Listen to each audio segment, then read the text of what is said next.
Montana Territory. Autumn of 1874, the wind howled like a wounded animal through the pines east of Helina, and the snow was falling harder than it should have for October. Lettie Thorne spotted the man slumped over in the ditch just past the split rail fence marking her land.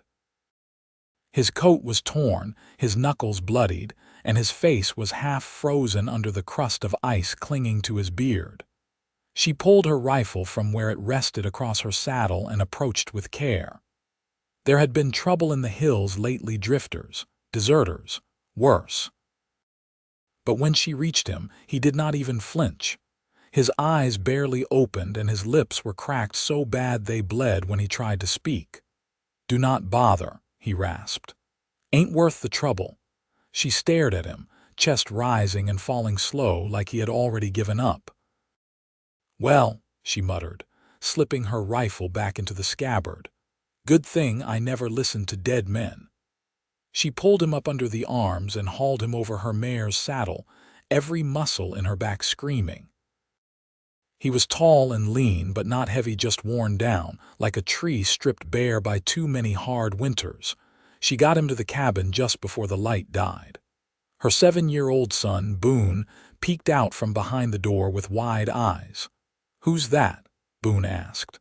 "Someone who needs help," she said. "Go fetch more water." She cut away the man's frozen clothes and tossed them into the fire. His ribs showed through his skin, and he had a bullet wound through his left shoulder, half-healed and angry red. She cleaned it, stitched what she could, and kept him warm with hot broth and blankets. Days passed before he said more than a word or two. It was the 5th day when he finally looked her in the eye. "You should not have helped me." She sat beside the stove, peeling potatoes with a dull knife. "I do not leave people to die in ditches." He stared at her like he was trying to figure her out. "Most folks would have." "Well," she said without looking up, "I am not most folks." His name was Yates Callahan, 29, Texas-born. Tried to run his father's cattle near Abilene, but after the war things fell apart. "I was riding freight guard up north," he explained, voice still rough.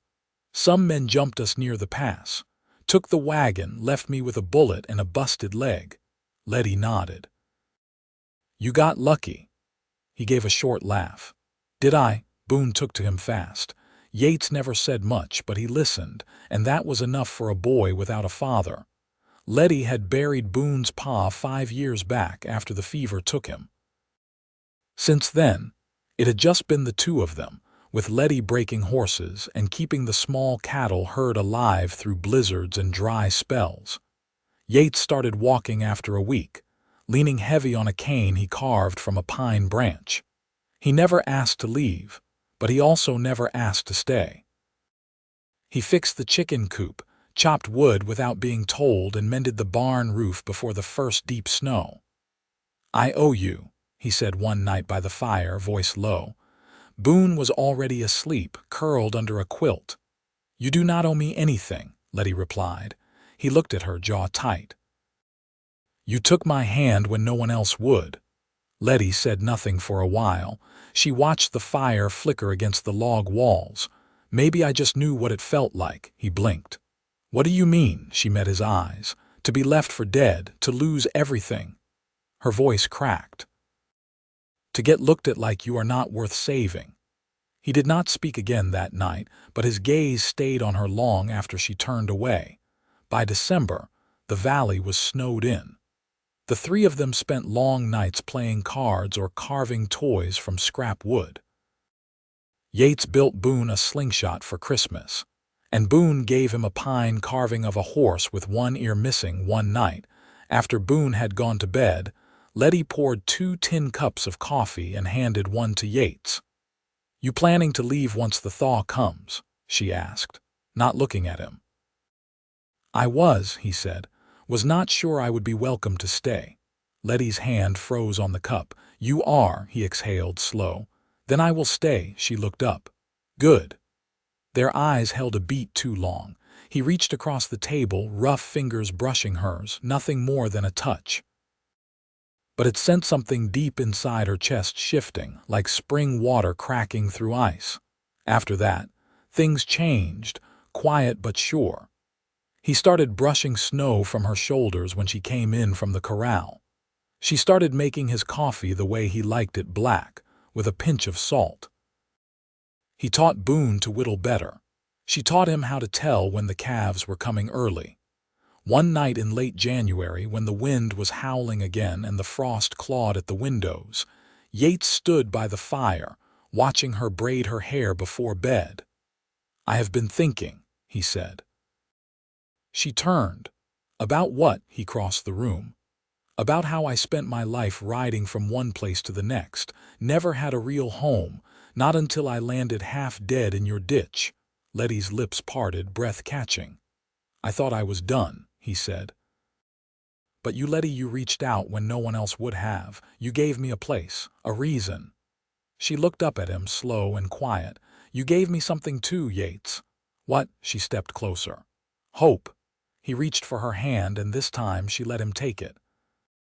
His fingers were warm, his touch steady. "I am not perfect," he said. "I got scars, and I carry things I do not talk about."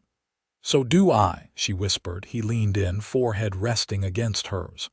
"But I would spend my whole life trying to repay what you gave me, with kindness, with steady hands, with gentle love." Her other hand came up to his chest. "Then stay with us." He kissed her then, slow and sure, like he already belonged in her arms. Outside, the wind kept howling, but inside the cabin it was warm. The thaw came slow that spring. Ice hung on in the shaded gullies and the north side of the barn, stubborn as grief. Lettie noticed the first green pushing through the soil behind the cabin, thin and trembling but alive. She crouched to touch the shoots, her fingertips brushing cold dirt. Inside, Boone was bent over the table, tongue caught between his teeth as he copied letters into a dog-eared ledger. Yates leaned against the doorframe, arms folded, watching the boy's pencil scratch. "He presses down too hard," Yates said, quiet. "He's stubborn," Lettie replied. "Gets it honest." Yates reached over and gently adjusted Boone's grip. "Try holding it looser, like the reins on a nervous horse." Boone nodded, not looking up. "Okay." Lettie straightened, brushing her hands on her skirt. "I'll check the trap lines before supper." "I'll go with you," Yates said. They stepped into the woods beyond the pasture, where the snow had melted into mud and the trees dripped constantly. The air smelled of thawed earth and wet pine. "You've taken to him," Lettie said after a long stretch of quiet. Yates kept his eyes forward. "He's got a good heart. He trusts you." "I don't take that lightly." She paused, adjusting the rifle across her back. "You ever think about having a family before?" He stopped beside a cedar stump, one of the traps lying open at its base. "I did once, when I was younger. Thought I'd make a life with a girl down near Careville. Her father wanted her with someone who had more land and fewer debts." Lettie waited, but he didn't say more. "You never tried again?" "No." He crouched to check the trap, then stood, wiping his hands on his trousers. "Didn't seem right." They moved on in silence. At the third trap they found a rabbit, limp and still warm. Yates freed it, wrapping it in burlap without a word. As they turned back, Lettie asked, "And now?" He looked at her. "Now I think about it different." They reached the cabin just as Boone came running out, boots splashing mud. "Ma, the mare's limping again," Lettie cursed under her breath. "She threw that shoe too soon." Yates handed her the rabbit and followed Boone to the corral. Lettie watched from the porch as Yates knelt by the mare's leg, gentle despite his heavy hands. Boone held the lead rope, watching close. That night at supper, Boone peppered Yates with questions about horseshoe nails and hoof angles. Lettie let them talk, their voices low and steady as the fire snapped in the hearth. When Boone drifted off in the rocker, Yates carried him to bed without being asked. Lettie folded the dish towel in her lap, fingers worrying the edge. "You're good with him," she said when Yates returned. I try to be. She stood, moved to the window. The moon hung low, rimmed in frostlight. He hasn't had much of a man's hand in his life. Yates stepped behind her, not touching, just close. And you, have you? She turned slowly. I had a husband. He was kind. But he was gone more than he was here. And after he passed, it was just work. One day to the next. I know that rhythm, Yates said. It wears thin. She studied his face, the lines that hadn't been there when he first arrived now softened by rest, by warmth, by purpose. You've changed since winter. I've healed some. Inside more than out. Lettie reached up, her fingers brushing the collar of his shirt. You don't have to prove anything to me. He caught her hand in his, held it against his chest. I'm not trying to prove. I'm trying to build. She leaned into him, steady and sure. Then let's build. He kissed her again, deeper this time but still unhurried. When they pulled apart, she rested her forehead against his. You'll sleep here tonight, she said, voice low. I was hoping you'd ask. Outside, the land stretched quiet beneath the stars, the long ache of winter finally loosening its hold. Inside the cabin, two people stood close, not clinging but rooted. The snow gave way to mud, and then to grass shy, pale shoots first, then a fuller green that crept down the hills like a quiet promise. By early May, the world around them had softened. Birds returned to the thickets near the creek, and the cattle wandered farther from the barn each day, hooves sinking into damp earth. Lettie stood by the split-post gate, her sleeves rolled to the elbows, watching Boone chase a stray calf back toward the fence line with a crooked stick and more determination than direction. Yates came up beside her, wiping his hands on a cloth gray with axle grease. Axle's cracked, he said. Wagon won't make it to Helina unless we can find a replacement beam. Lettie didn't turn. There's a sawmill west of town. Could try there once the road dries. I'll take the ride if you want. She glanced at him. You sure? He nodded. You've got planting to do, and Boone's not ready to ride that far. She studied his face, catching something behind his eyes, restlessness, maybe, or the pull of something unfinished. You thinking of more than just a wagon beam? He hesitated, then shrugged. There's someone in Helina I used to know. Fellow from the cattle runs. Might still be working the freight lot. She didn't ask more. If he wanted to speak on it, he would. The next morning, he saddled the bay mare before first light. Boone stumbled out half-dressed, hair sticking up, clutching a biscuit in one hand. You'll be back by supper. Won't make it by dark, Yates said, tightening the cinch. But I'll be here by the next. Boone frowned. You ever think about leaving for good? Yates crouched to his eye level. I did once, not anymore. Boone looked down at the biscuit. Okay. Yates stood and turned to Lettie. You need anything from town? She shook her head. Just you. He touched her cheek with the back of his knuckles, then swung into the saddle and rode out through the gate, his silhouette folding into the trees.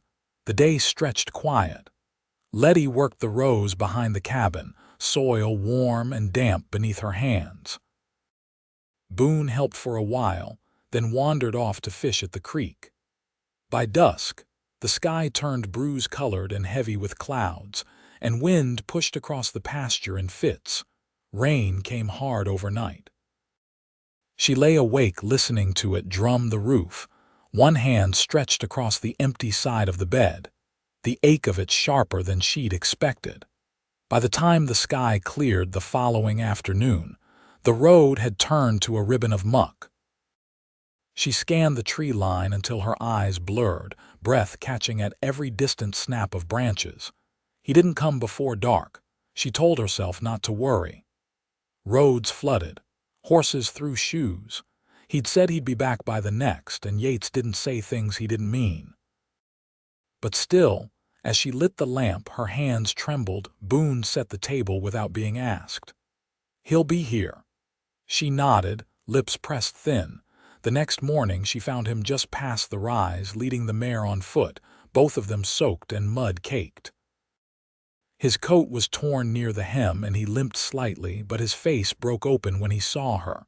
"Tried to cross near Willow Cut," he said. "Water was higher than I guessed, lost the beam, took most the night finding another." She touched his arm. "You didn't have to do all that." "I did," he said, "because you needed it." Boone came running up the hill, arms open, and Yates caught him with one arm, lifting him clean off the ground. Later, after the wagon had been repaired and Boone had dozed off beside the hearth, Lettie handed Yates a dry shirt and turned as he changed. He moved slower than usual, favoring his right leg. "You hurt. Just twisted it some." "Nothing lasting." She stood behind him as he buttoned the shirt, her hands slipping around his waist, resting low on his stomach. "You didn't just go for the beam," she murmured. He stilled. "No. Who'd you see? A man named Hartley. Used to ride with me. He said there's work down near Fort Benton. Big drive headed east come June." Lettie's hands didn't move. "You planning to go?" I told him no. She pressed her face against his back. "Why?" "Because I already found what I've been chasing all these years." He turned to face her. "It's not a herd. Not a stretch of land. It's you." She searched his face, her voice barely above a whisper. "And if I can't give you more than this patch of earth and a boy who talks in his sleep," he brushed her hair behind her ear, "then I'll thank God every day for all of it." She leaned into him, letting herself be held, the last of the storm still humming in her bones. Outside, the grass bent in the wind, the kind that carried seeds farther than they expected to go. The days lengthened into June, and the scent of wild chokecherry drifted in on the wind. Lettie stood at the edge of the north field, one hand resting on her hip, shading her eyes against the sun. Yates was down by the stream with Boone, teaching him how to splice a rope clean. She watched the way Boone leaned in close to Yates's hands, brow furrowed in concentration, and something eased in her chest, a quiet knowing. That evening, after Boone had gone to bed with a scraped knee and dreams full of summer mischief, Lettie stepped out onto the porch. The heat of the day still clung to the railings. Yates followed her out, a lantern in one hand and a worn leather pouch in the other. He set the pouch down on the small table and pulled out a folded square of canvas. "Found this in Helina. Thought it might be worth something." She took it from him, unfolding it slowly. Inside was a hand-drawn map, ink faded but legible. It showed the creek line, the fences, the barn, and beyond that, a stretch of land marked only by a rough X. "I spoke with the land office," he said. "That parcel south of the ridge, it's unclaimed. Rough soil, but it backs onto that spring. We could run more cattle there, maybe plant corn if we clear the brush." Lettie traced the X with her thumb. "You think we could manage it? With time, yeah, if we do it slow together." She met his eyes. "You didn't buy it yet." "No, I wouldn't do that without you." She folded the canvas again, placing it back in the pouch. "Let's go out there tomorrow, walk it." He nodded, quiet satisfaction in his gaze. They left at first light, Boone riding ahead on the small pony Yates had traded for in Helina. The ridge was steeper than it looked from the house, and the meadow beyond it rolled wide and empty under the morning sky. Lettie crouched near the spring, letting the water run through her fingers. "It's not much now," she said, "but the soil's dark. That's something." Yates stood behind her, arms crossed loosely. "We wouldn't have to take on more than we can handle, just enough to make it ours." Boone threw a stick into the spring and watched it drift. "Can I build a fort out here, if you clear enough brush?" Yates said. Lettie stood, brushing her hands on her skirt. "I'll talk to the clerk next time we're in town." Yates picked up a stone, turned it over in his palm. "You sure?" "I wouldn't say it if I wasn't." On the way back, they passed the old fence line where the rails leaned drunk against one another. Yates stopped, eyeing the posts. "We'll need new cedar." I'll mark the trees." That night, Yates sat at the kitchen table with Boone, helping him carve a toy cart from scrap pine. Lettie watched from the doorway, arms crossed, her heart full of things she didn't have to speak aloud. Later, when the lamp had been turned low and Boone's even breaths came through the thin walls, she lay beside Yates in the hush of the room. His hand found hers beneath the quilt. "You ever think about what comes next?" she asked. His thumb traced the inside of her wrist. "I used to see my life like a road with no end, just miles and dust. Now I see a gate, a place to stop riding." She turned to face him. "You could have kept drifting." "I didn't want to anymore." She pressed her forehead to his. "I want to grow old with you, Yates." He kissed the corner of her mouth, slow and sure. "Then I'll grow old grateful." Outside, the wind moved through the grass like a hymn. The fence still leaned. The roof still leaked near the stovepipe. But they had land to walk, hands to hold, and a boy dreaming beneath their roof. And that was enough. By late July, the new land past the ridge was theirs in ink and seal, and the three of them spent their days shaping it with sweat and sunburn. Lettie had cleared half the brush by hand. Her palms blistered, her shoulders darkened from the sun. Yates felled cedar with a rhythm that matched the swing of the wind, and Boone dragged smaller limbs to a burn pile with a pride that made Lettie's throat tighten when she let herself watch him too long. One evening, after the last fence rail had been sunk into the earth with stones packed tight around its base, Lettie brought out bread and smoked meat wrapped in linen. They ate seated on the ground, their backs against the rough new wood, watching the light slip behind the ridge. Boone licked his fingers and said, "We should build a shed, keep tools out here." Yates rested his arm across his knee. "That's your plan," Boone nodded, "and maybe a bench for sitting." "You thinking of staying out here all day then?" Lettie asked. "I might." Yates raised his eyes to her. "He's not wrong. A shed's smart." She reached for the bread. "We'll need more shingles." "I can cut them from the off-fall," he said. She nodded, then brushed the dirt from her skirt. "And a door that doesn't sag."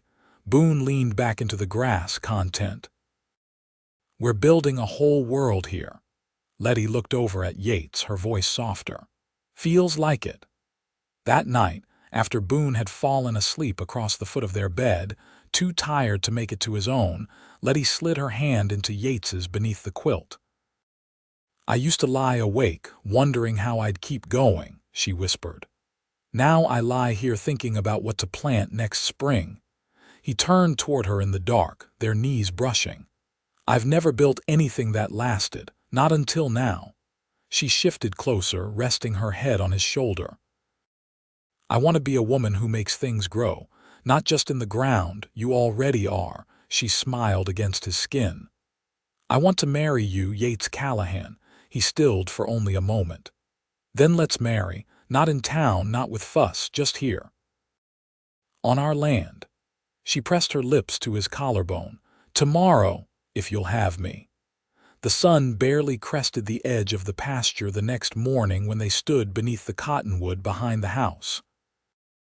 Lettie wore her mother's locket and a linen dress she'd stitched herself the winter before. Yates had shaved, the nick on his jaw still pink. Boone stood between them, holding a Bible open with both hands, reading from the page in a voice that quivered at first but steadied by the third verse. "I reckon that counts," Yates said, once Boone lowered the book. His voice was hoarse. Lettie nodded, her hand still in his. "It counts." Boone grinned. "So now what?" Yates looked at Lettie. "Now we go home." They spent the rest of the day fencing the final stretch of pasture. Lettie hammered nails while Yates held the plank steady, their movements easy, practiced. Boone set traps for rabbits near the tree line, whistling a tune he'd made up on the spot.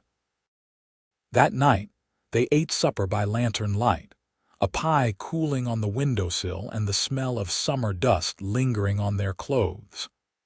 As the sky darkened, Yates pulled his chair closer to Lettie's and reached for her hand beneath the table. She leaned her head against his shoulder. "You still thinking of the road?" He shook his head. "I'm thinking of what color we ought to paint the shed." She laughed, low and warm, and kissed the side of his throat. They slept with the windows open, the breeze carrying the hush of insects and the distant lowing of cattle. Boone curled up in his own bed, a tangle of limbs and quilt, and dreamed the dreams of boys who know they are safe. Years passed. The shed was built, then added on to. Lettie planted corn that took to the soil better than she expected, and the cattle doubled. Boone grew taller than both of them by 16, and he rode out to Helina with goods to trade, returning with bolts of cloth and a pocketknife he could not stop showing off. Lettie and Yates grew older with the land. They added a porch swing, then a second room. They laughed more. Fought some, too, over fence lines, over weather, but always with the kind of heat that cooled fast and left no scar. On a quiet evening in early spring, Lettie stood near the stream, now lined with stones Boone had placed there one summer. Yates came up behind her, his hands rough but familiar on her waist. "You remember that first winter?" she asked. "I do. I never thought we'd get this." "We earned it," he said. She turned in his arms, her eyes bright with the years. "And we'll keep it." He kissed her then, not with urgency but with deep, quiet certainty. And when the stars came out, they sat on the porch, her hand in his, Boone's laughter drifting from the barn, and the world they had built held steady around them, strong, rooted, and full of love.